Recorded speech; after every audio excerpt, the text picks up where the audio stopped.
오늘은 로마서 1장 16절 17절 말씀을 통하여 여러분과 함께 구원의 서정, 기적을 일으키는 믿음 세 번째 은혜의 말씀을 나누겠습니다. 기도하겠습니다. 오늘도 말씀을 선포할 때 성령이 내려오셔서 말씀을 조명하셔서 7가지 역사를 이루어 주옵소서. 모든 것을 가르쳐 주옵시고 주님의 음성을 생각나게 하옵시고 성령 받아 예수 증인되게 하시고 모든 진리 가운데로 인도하시고 장래일을 우리에게 알려 주옵시고 예수의 영광을 나타내시옵소서. 성령님이 오셔서 죄와 의와 심판에 대하여 우리 안에 있는 세상 구조를 책망하여 주옵소서. 성령이 가라사대 내가 불러 시키는 일을 위하여 바나바와 바울을 따로 세우듯이 오늘 우리에게 직접 말씀하여 주옵소서.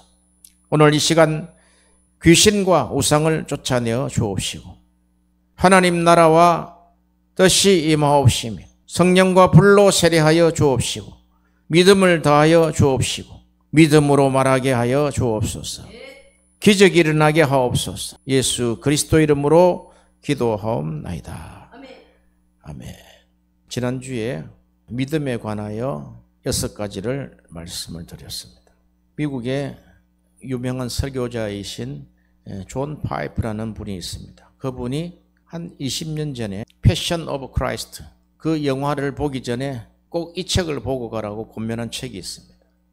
그걸 20년 만에 꺼내 들었는데 그 제목은 이렇습니다.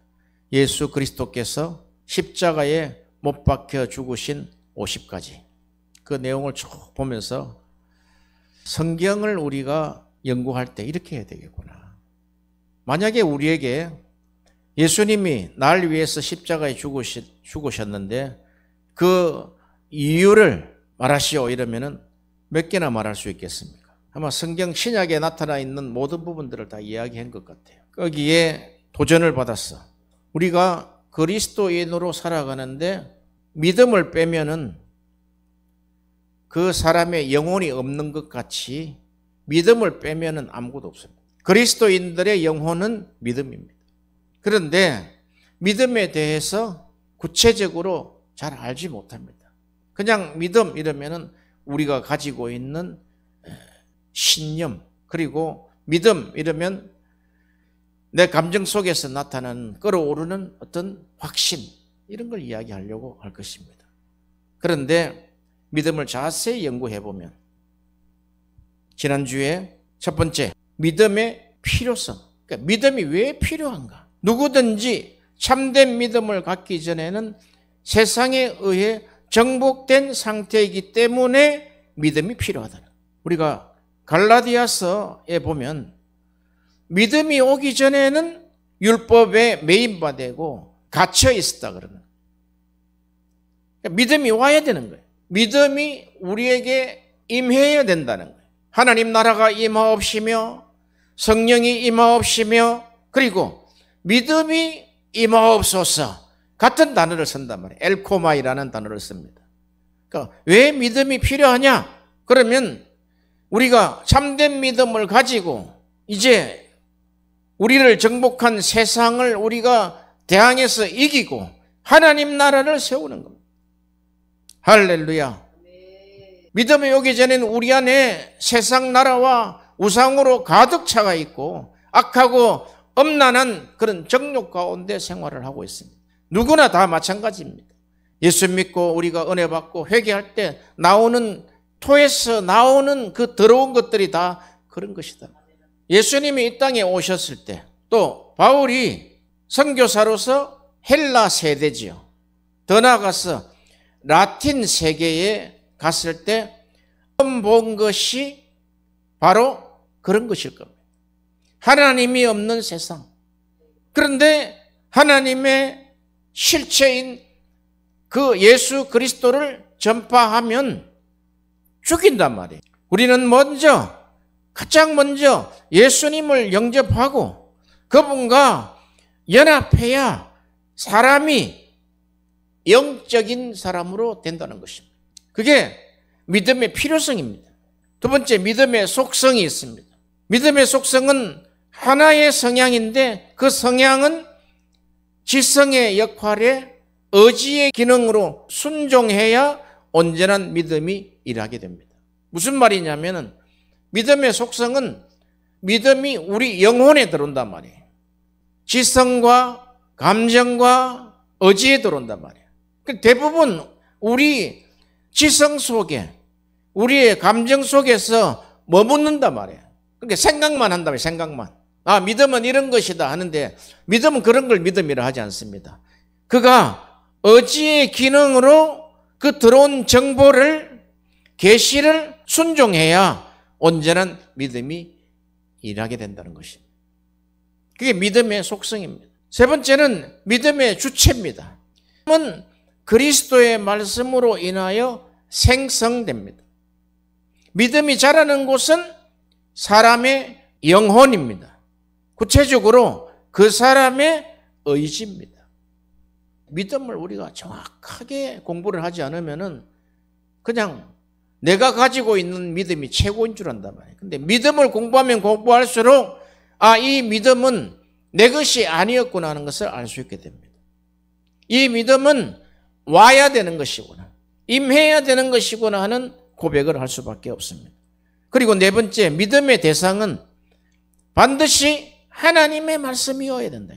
복음에 관한 계시와 약속, 그리고 화목해 되는 것, 죄사함, 평화, 거룩함, 구원에 관한 약속, 이게 믿음의 대상이다. 나머지는 하나님이 우리에게 주시는 은혜로 아들을 주셨기 때문에 모든 것을 아들과 함께 주시지 않겠냐는 그 약속에 포함이 되어 있다는 것. 그리고 다섯 번째, 믿음의 본질에는 반드시 믿음은 사랑으로 역사하는 믿음이 참 믿음이 된다. 사랑이 없어도 믿음이 존재할 수 있다. 거짓 믿음입니다. 얼마나 우리가 많이 속았는지 모릅니다. 사랑으로 역사하는 믿음. 성경은 딱 이렇게 이야기해요. 사랑으로 역사하는 믿음이 참 믿음이다. 그게 믿음의 본질입니다. 그리고 여섯 번째, 이 믿음은 구원을 얻는 믿음입니다. 믿음의 효력으로 구원을 얻습니다. 지옥에 갈 수밖에 없는 우리를 천국 갈 수 있다는 뜻입니다. 그게 믿음의 효과입니다. 이것이 하나님의 신기요, 신비요, 하나님의 비밀입니다. 우리가 너무 믿음을 쉽게 이야기하고 하나님을 믿으니까 하나님을 그냥 대수롭지 않게 생각하고 예수를 이야기하지만 그 마음속에 사랑이 없는 예수를 말할 때가 얼마나 많은지 모릅니다. 그러나 우리가 그 예수님이 우리에게 오시기 전에 우리는 캄캄한 어둠이었단 말이에요. 이걸 우리가 한시라도 우리가 놓쳐서는 안 된단 말이에요. 잊어서는 안 된단 말이죠. 캄캄한 어둠에 빛으로 오셨단 말이에요. 빛을 비추셨단 말이에요. 우리의 갈 길을 이제 눈으로 보여주셨단 말이에요. 지옥 갈 수밖에 없는 인간 나를 천국 갈 수 있도록 하나님이 인도하셨다는 거예요. 그게 구원의 서정입니다. 구원의 서정의 목적지는 새하늘과 새 땅인 영생입니다. 우리를 영원히 살 수 있는 주님과 함께 영원히 거하는 나라, 그 나라에 우리를 데리고 가겠다는 약속입니다. 이런 것이 신비며 비밀입니다. 하나님의 말씀이 그리고 목사님을 통하여 전하여진 그 설교 말씀이 내 귀에 와서 착착 붙지 않는 것은 굉장히 위험한 상황입니다. 하나님이 안 들리게 한다는 거예요. 안 들리게. 하나님이 말씀 하나를 씨앗으로 던져주시면 30배, 60배, 100배 열매를 맺는 거예요. 성경에 30군데를 찾아낼 수 있고 60군데를 찾아낼 수 있고 100가지를 찾아낼 수 있다는 거예요. 왜? 성경이 다 황금 사슬로 다 연결이 되어 있다는 거예요. 그래서 구원의 서정을 구원의 황금 사슬이다 그렇게 합니다. 끊을 수 없다는 거예요. 너무너무 값어치 있는 것이다. 죄인인 인간이 지옥 가는데 구원을 통해서 하나님 나라 천국에 영생에 들어가는 것 외에 그보다 더 큰 것이 있으면 가져오라고 했어요. 없습니다. 그런데 우리 인간은 교만하고 탐욕적이 되어서 그거는 제치고 그 예수를 통해서 주시는 그 부가적인 것, 엉뚱한 것에 더 관심이 있다는 것. 오늘은 구원을 얻는 믿음과 그리고 기적을 일으키는 믿음에 대해서 상고하기를 원합니다. 구원을 얻는 믿음의 첫째는 사람은 믿기 전에 말씀을 통해 자신의 비참한 상태를 깨닫고 죄와 죄책으로 인해 자기의 상태가 전적 타락됨을 알고 슬퍼하며 회개에 이르는 것입니다. 그리고 두 번째, 자신이 하나님과 분리되어 있기 때문에 영원한 멸망에 빠질 수밖에 없다는 것을 친히 깨달아야 된다. 그러므로 세례로 하나님과 연합되며, 이 세례는 약속입니다. 약속. 에스겔서 36장에 있는 그 세례의 약속입니다. 우리에게 굳은 마음을 제한다는 거예요. 인간은 다 돌덩어리 같은 굳은 마음을 가지고 있기 때문에 하나님의 말씀이 뿌리를 못 내린단 말이에요. 그래서 세례로 굳은 마음을 부드럽게 하고 씻어내고 거기에 하나님의 영을 부으셔야지만 복음의 역사를 우리가 받아들일 수 있다는 거예요. 세례로 하나님과 연합되며 그분의 은총을 향유하는데 자신의 구원이 있음을 알게 되는 것입니다. 그리고 예수 그리스도가 중보자가 되어서 보증이 되신다는 것을 우리가 알아야 하는 것입니다. 그리스도의 본성과 직분 및 사중비하, 사중성기의 8대 복음의 위대성을 깨닫게 되는 것입니다. 데살로니가 전서 5장 10절에 예수께서 우리를 위하여 죽으사 우리로 하여금 깨든지 자든지 자기와 함께 살게 하려 하셨느니라. 이거 하나면 끝이단 말이에요. 왜 우리를 위해 죽으셨는가? 우리를 이 땅에서 잘 먹고 잘 살게 하기 위해고 좋은 집과 좋은 차를 향유하기 위해서 그런 것이 아니단 말이에요. 우리가 깨든지 자든지 예수 그리스도와 함께 하는 것, 이것이 소망의 비밀이라고 이렇게 말씀하고 있는 것입니다.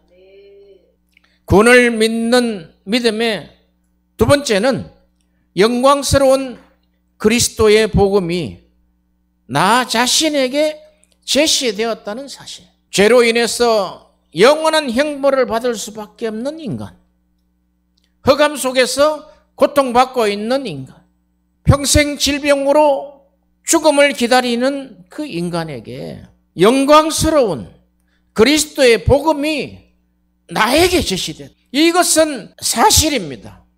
사건입니다. 그러므로 기뻐하며 온 마음으로 이런 구원의 길을 인정하고 소망하며 따라가는 것입니다. 구원은 다른 길이 없기 때문에 그렇습니다. 모든 이에게 그리스도가 제시되었다는 복음을 듣고 그분께 나오고자 하는 사람은 누구든지 나아올 수 있으며 나아온 자는 결코 쫓겨나지 않으며 그는 이 모든 약속을 진리로 믿게 되는 것입니다.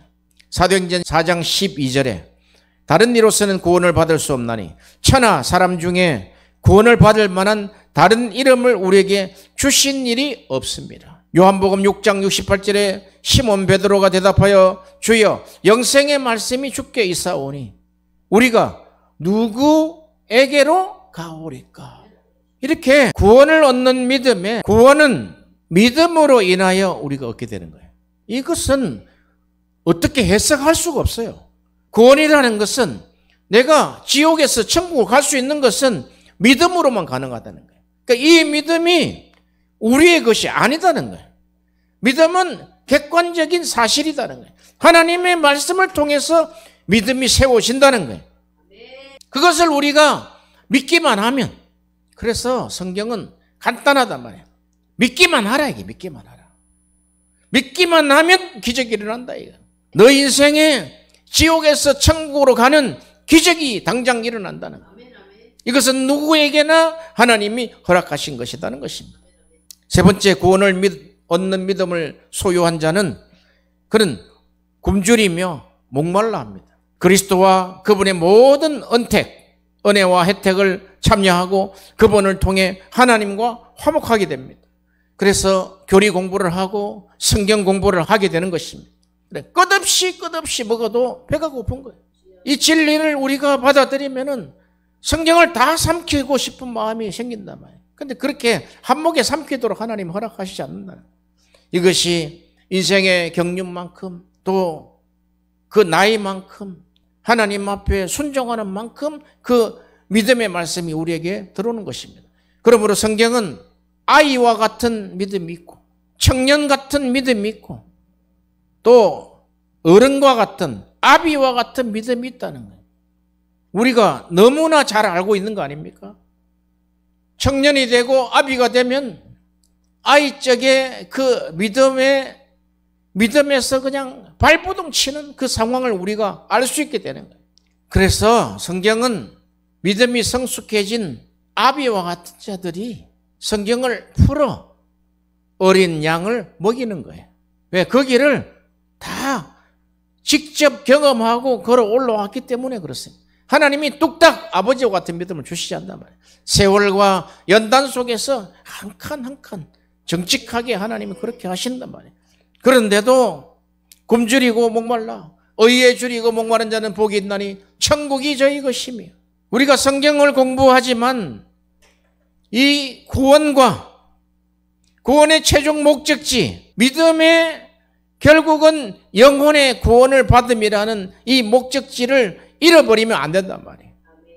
공부하는 것에 그냥 푹 빠져가 있으면 안 된단 말이죠. 내가 오늘 이 공부를 통해서 하나님 나에게 구원에 이르는 믿음을 한 계단 높여주셨구나. 이 말씀을 내가 순종함으로 또한 이 말씀을 어둠에 있는 자들, 흑암 가운데 있는 자를 내가 복음을 전해서 그들도 나처럼 이렇게 기쁜 마음으로 살아갈 수 있도록 이끌어야지 하는 것이 바로 구원을 얻는 믿음을 소유한 자다 이 말입니다. 네 번째는 그는 이렇게 씨름하며 믿음으로 그리스도를 영접할 자유를 얻었습니다. 한편 예수님을 합당하고도 자발적이고 진실하게 자신을 내어주신 분으로 깨닫습니다. 내가 주님을 원하는 것보다 주님이 나를 더욱 원하신다.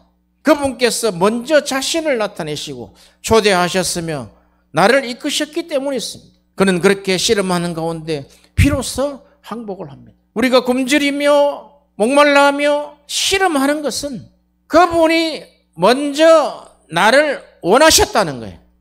그게 택하심입니다. 그분이 나를 택하지 않으면 우리가 올 자가 아무도 없습니다. 그가 먼저 택하지 않으면 우리가 부르심을 받을 수 없다는 거예요. 주님의 부르심을 받을 때 우리는 복음의 말씀으로 우리를 부르셨단 말이에요. 복음에는 구원을 시키는 하나님의 능력이 있다고 말씀하시잖아요. 그렇게 씨름하는 가운데 결과는 우리가 항복해야 된다. 말씀에 항복해야 된다. 겸손해야 된다는, 아니면 그 하나님의 뜻을 이룰 수가 없어요. 그 항복이 안 된다는 거예요. 그 겸손이 안 된다는 거예요. 겸손은 말씀을 받아들이고 항복하는 것을 겸손이라고 그래요.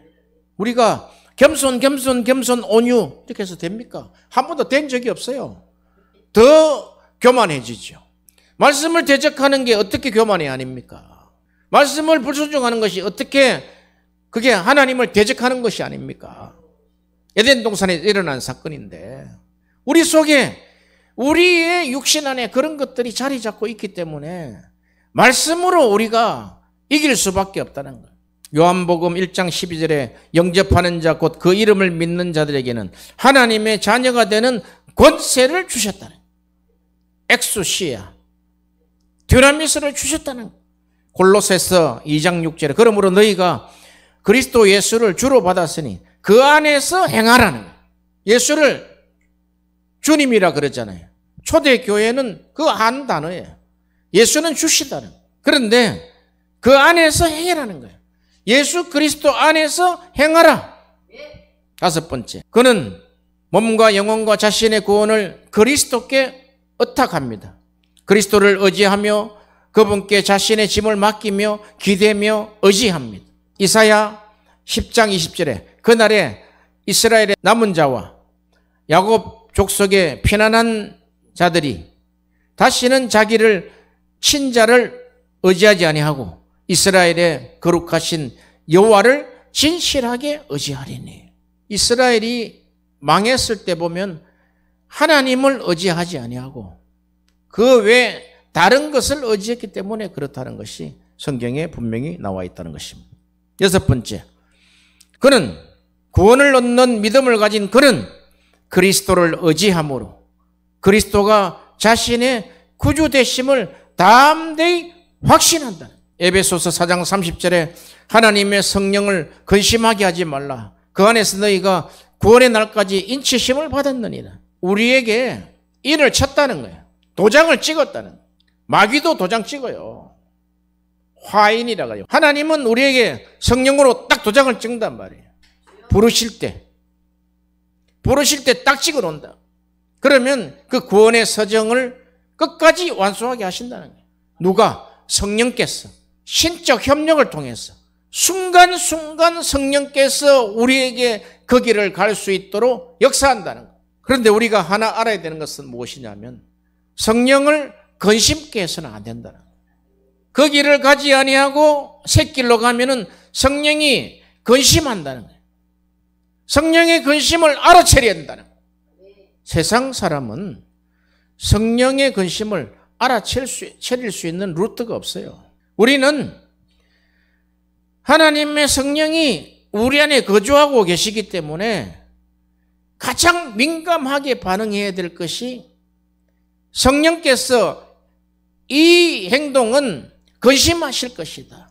이 말은 근심하고 계신다는 것을 알아차리는 것이 영적인 사람이다. 일곱째, 믿음은 거룩함을 낳습니다. 사도행전 15장 9절에 믿음으로 그들의 마음을 깨끗이 하사 그들이나 우리나 차별하지 아니하셨느니라. 믿음으로 우리를 거룩하게 하신다는 거예요. 이 믿음은 그리스도 예수를 믿는 자에게는 영혼과 같은 것이다. 우리를 부르실 때 우리가 부르신 이에게 믿음으로 화답하는 거예요. 부르실 때 우리를 거듭나게 하신다는 거예요. 새 사람을 만드신다는 거예요. 시작부터 끝까지 우리의 삶이나 우리의 사역에 오직 믿음으로 역사하신다는 거예요. 믿음으로 우리를 거룩하게 하신다는 거예요. 구원에 이르는 믿음. 여섯 번째였지요. 일곱 번째, 믿음의 원인. 왜 믿어야 되는 거예요? 사람에게는 자신이 반드시 믿어야 할 문제의 본질을 이해하는 눈이 없다는 거예요. 내가 왜 믿어야 되는지에 대해서 그 이해의 눈이 없다는 거예요. 그는 악한 심령이기 때문에 그러한 것들에만 관심을 기울인단 말이에요. 그러니까 우리가 믿어야 된다. 예수 그리스도를 믿어야 된다는 우리 인생의 본질의 문제를 이해하는 눈이 없다는 거예요. 그러므로 그러한 것에 관심을 기울이지 않는다는 거예요. 우리가 믿는 자 입장에서 볼 때는 왜 저렇게 이 귀한 구원을, 이 믿음을 틀림없이 인생이 나처럼 이렇게 멋있는 행복한 삶을 살 수 있을 것인데 왜 거부할까? 그게 관심 없다는 거예요. 그게 세상 구조에 걸려있다. 더 정확하게 이야기하면 사탄이 그를 주장하고 있기 때문에 그렇습니다. 세상 임금이 그를 주장하고 있기 때문에 그렇단 말이에요. 믿음은 하나님의 택하신 자에게 하나님의 약속인 계시의 말씀으로 주어집니다. 너무나 아주 명확한 거잖아요. 믿음은 하나님의 택하신 자에게 하나님의 약속인 계시의 말씀으로 주어진다는 거예요. 그 계시의 말씀이 많으면 많을수록 내가 순종을 많이 하면 많이 할수록 우리에게 믿음이 더해진다는 거예요. 그냥 우리에게 믿음을 더하소서. 그러면 도깨비 방망이처럼 뚝딱 하면 믿음이 많아지는 이런 것이 아니단 말이에요. 끝까지 성경과 씨름하고 목말라 하고 성경을 암송하고 성경을 메모리하고 공부하고 순종하고 끝없이 하나님이 우리에게 그런 능력을 주신다는 거예요. 믿는 자에게 주시는 하나님의 능력이라고 그랬다. 능력을 하나님이 우리에게 주신다. 성령은 믿음의 영이다. 믿음의 영. 로마서 10장 14절에 그런즉 그들이 믿지 아니하는 일을 어찌 부르리요? 듣지 못한 일을 어찌 믿으리요? 전파하는 자가 없이 어찌 들으리요? 참 하나님이 기가 막히죠. 그들은 들을 귀가 없다 그러는데 가서 전해라는 거예요. 그러니까 믿음을 가진 자는, 성령의 믿음을 가진 자는 전파자로 선다는 거예요. 증언한다는 거예요. 로마서 10장 17절에 그러므로 믿음은 들음에서 나며 들음은 그리스도의 말씀으로 말미암았느니라. 여덟 번째, 믿음의 목적. 믿음의 목적은 그리스도 안에서 연합된 우리의 눈으로 하나님의 영광을 보게 됩니다. 믿음의 목적은 믿음으로 행했을 때 예수님의 상태로 항상 하나님의 영광이 나타난단 말이에요. 선지자들이 믿음으로 행했을 때 하나님의 영광이 나타나죠. 그러므로 우리가 믿음을 행사할 때 이걸 우리가 믿음 사역이라고 해요. 이제 믿음을 통한 말을 하게 됩니다. 그걸 믿음 고백이라고 그래요. 그러니까 우리는 모든 것이 성령의 믿음으로 고백을 하는 거예요. 말하게 되는 거예요. 기도하게 되는 거예요. 그리고 그것을 믿음 있는 자가 이제 믿음을 행사할 때, 행할 때를 믿음 사역이라고 합니다. 그 믿음 사역은 나와 성령께서 공동으로 진행하는 거예요. 기가 막힌 거죠, 이게. 신적 협력을 하시는데 하나님이 믿음 있는 자를 쓰신다는 거예요. 믿음 없는 자 써본 적이 없어요.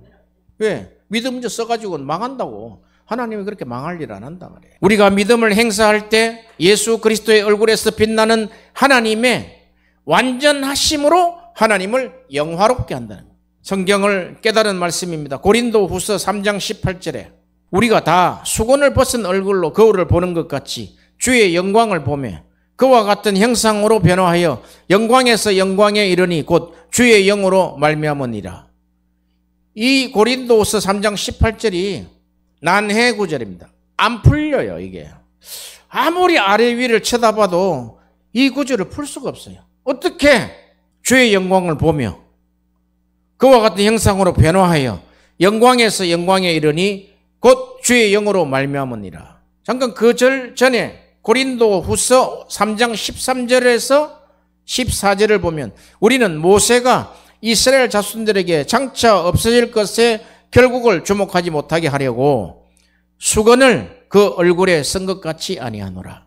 그러나 그들의 마음이 완고하여 오늘까지 구약을 읽을 때 그 수건이 벗기지 아니하고 있으니 그 수건은 그리스도 안에서 없어질 것이라. 도대체 이게 뭐냐 말이야, 이게. 믿음을 이번에 연구를 하면서 그렇다, 이게. 수건이 벗겨져야 믿음이 나온다. 본문에서 이야기하는 수건은 율법과 관계가 되어 있단 말이에요. 율법이 벗겨져야 복음의 신비가 나오고 복음의 신비 속에서 시작하는 것이 믿음이다, 믿음. 할렐루야. 아, 이게 지금 믿음 이야기 하시는 것이구나. 너무 이 구절이 해석이 되면서 기뻤어요. 아, 하나님은 이제 우리에게 믿음으로 사역할 수 있는 길을 열어주셨구나. 너가 믿음으로 행하기만 하면 하나님이 그 길을 하나님이 영광을 받으시기 위해서 그 길을 여신다는 거예요. 여신다는 거예요. 아, 놀랍습니다. 그리스도 안에서 연합된 우리의 눈으로 하나님의 영광을 보게 된다는 거예요. 거기 뒷받침하는 말씀이 있습니다. 갈라디아 3장 22절 23절에 그러나 성경이 모든 것을 죄 아래에 가두었으니 이는 예수 그리스도를 믿음으로 말미암는 약속을 믿는 자에게 주려 함이라. 믿음이 오기 전에는 믿음이 오기 전과 믿음이 온 후가 있다. 갈라디아서가 이렇게 무서운 책이에요. 23절에 믿음이 오기 전에는 우리에게 믿음이 오기 전에는 율법 안에 갇혀 있다는 거예요. 율법에 매인바되고 갇혀 있다는 거예요. 하나님이 가둬버린다는 거예요. 죄 안에 가둬놔버린다. 모든 인류를 죄 안에 가둬버린다. 거기를 뛰쳐나올 수 있는 것이 믿음이다. 믿음. 너희가 믿음으로 말미암아 의롭게 됐다는 거예요. 그러니까 믿음이 오기 전과 믿음이 온 후가 이렇게 나타난다. 믿음이 오고 나서는 이제 믿음과 동반 사역을 한다는 거예요. 로마서 4장 20절 22절에 믿음이 없어 하나님의 약속을 의심치 않고 믿음으로 견고하여졌어 하나님께 영광을 돌리며 약속하신 그것을 또한 능히 이루실 것을 확신하였으니, 이것도 확신도 믿음이다 말이죠. 그러므로 그것이 그에게 의로 여겨졌느니라. 아브라함을 믿음의 조상이로 한 그 본문 구절이 이것이다 말이에요. 왜냐하면 우리 안에는 오로지 부패함만 발견되기 때문이다. 예수 그리스도 안에는 신기와 신비와 비밀이 가득 차 있다는 거예요. 우리가 생각하고 바라는 것은 무엇이든지 그리스도 안에서 전부 발견이 됩니다. 로마서 8장 38절에 내가 확신하노니 사망이나 생명이나 천사들이나 권세자들이나 현재일이나 장래일이나 능력이나 높음이나 깊음이나 다 아무 피조물이라도 우리를 우리 주 예수 그리스도 안에 있는 하나님의 사랑에서 끊을 수 없느니라. 안 끊긴다는 것은 하나님이 붙잡고 계신 것이고 또한 우리에게 믿음을 주셨다는 거예요.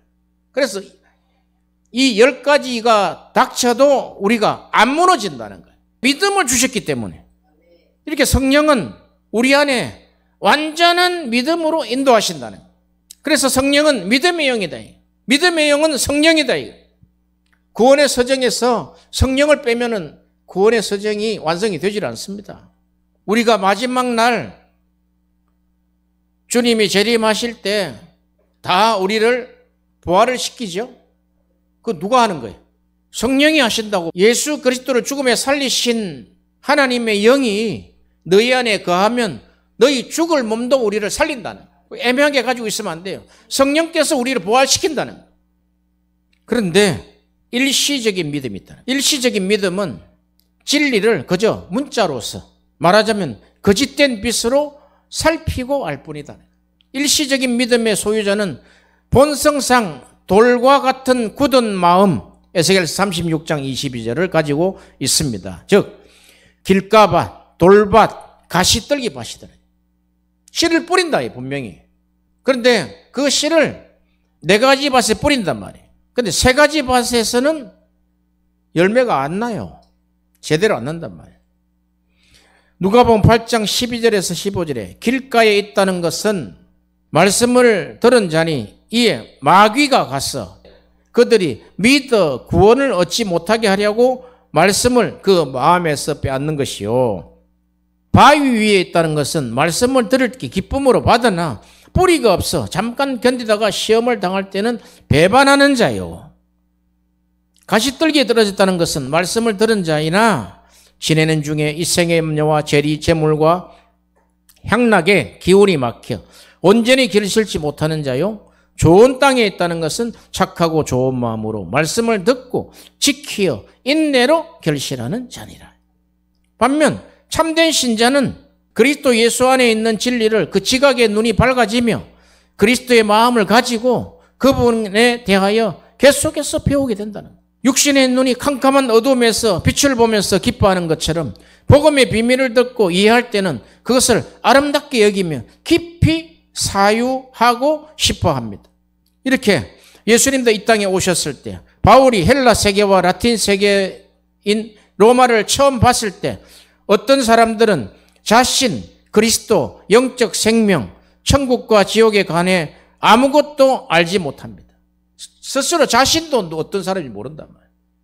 그들은 죽어있는 사람이다. 동물처럼 음행하고 살인하며 죄책감 없이 살아가고 있습니다. 전적 무지에 타락한 존재입니다. 모두가 지옥으로 나아가고 있습니다. 성령의 근심 같은 것은 전혀 없습니다. 복음만이, 믿음만이 그들을 살릴 수 있습니다. 오지 선교사로 부르심을 받았던 언더우드는 미전도 종족인 언둔의 땅 조선에 학교, 교회, 병원을 세웠습니다. 그때는 조선이 언둔의 땅입니다. 외국 문물을 받아들이지 않을 때란 말이에요. 그리고 분명한 것은 미전도 종족이라는 거예요. 야, 이걸 내가 피어슨 책에서 내가 보고 깜짝 놀랐어요. 아, 우리가 너무 몰라도 너무 모르고 있구나. 우리 믿음들이 좋아서 그냥 옛날 것 다 잊어버린 것 같은 그런 까마득히 모르는 그런 부분들을, 그래서 사람이 책을 봐야 돼, 책을. 미전도 종족이라. 미전도 종족이 지금 1885년에 언더우드가 들어왔잖아요. 1886년에 학교를 세웠습니다. 1887년에 정동교회를 세웠습니다. 그리고 그 이후에 이제 병원을 세웁니다. 세브란스 병원을 세운단 말이에요. 우리가 어떤 일을 해야 될지를 모범을 보여주셨단 말이에요. 그러므로 우리가 하나 알아야 할 것은 우리에게는 믿음의 능력이 없다는 것을 분명히 알아야 된다. 내가 좀 구해지고 좀 내 생각한 대로 되면은, 아, 이게 내가 믿음이 좋아서 그냥 천만의 말씀. 우리에게 믿을 능력이 없다는 것을 분명히 알아야 된다. 성령이 우리를 도와주시지 않으면 그 믿음도 안 선다는 거예요. 믿음이 없이는 구원을 받을 수 없으며 영원한 저주를 받아야 됩니다. 그러므로 죄 사함을 받고 하나님과 사귀며 그분의 은혜를 누리며 그리스도를 구주로 모시는 것, 경건한 이들과 교회를 이루는 것, 궁극적으로 하나님의 나라 새하늘과 새 땅에 들어가는 것들은 생애의 가장 탁월한 주제라는 거예요. 이거보다 더 큰 주제가 어디가 있습니까? 믿음으로만 가능하다는 거예요. 그래서 중생한 자, 거듭난 자들은 평생 이 믿음의 객관성과 내 안에 있는 주관성이 계속 싸우는 전쟁을 우리 안에서 하고 있다는 것을 알아야 된다는 거예요. 그냥 한 방에 끝난 게 아니다 말이에요. 그래서 성화라는 게, 거룩이라는 게 나온다. 사도 바울의 고백이 오라 나는 공고한 자로다. 이 사망의 몸에서 누가 나를 구원하랴. 이 상태가 매일 출발해야 된다. 매일 출발. 내 안에 내가 가지고 있는 얄팍한 주관성, 썩어 빠진 주관성과 주님의 위대하신 이 믿음의 객관성, 의의 객관성, 은혜의 객관성과 싸움을 계속한다는 거예요. 그러므로 죄와 피 흘리게 싸우라는 거예요. 죄와 싸운다는 것은 자기 주관성과 싸우는 것이다. 우리가 분명히 하자 말이에요. 믿음을 공부하면서 이런 것이 분명해진다 말이에요. 예수, 우리 왕을 따라가는데, 성경을 따라가야 되는데 자기 생각을 따라가고 죄를 탐닉하고 이렇게 해서는 실패하게 됩니다. 나를 이끄는 것이 무엇이냐 말이에요. 나를 이끄시는 것이 무엇이냐는 거예요. 오직 주관적인 것이 아니라 객관적인 믿음이다. 성경도 객관적인 것이요, 그리스도도 객관적이다. 내 안에 원래 없었단 말이에요. 지금 들어오셨다고. 하나님의 은혜 객관적이단 말이에요. 그래서 우리가 근본 토대를 갈아엎어야 돼요. 근본 토대가 각성되어져야 하는 것입니다.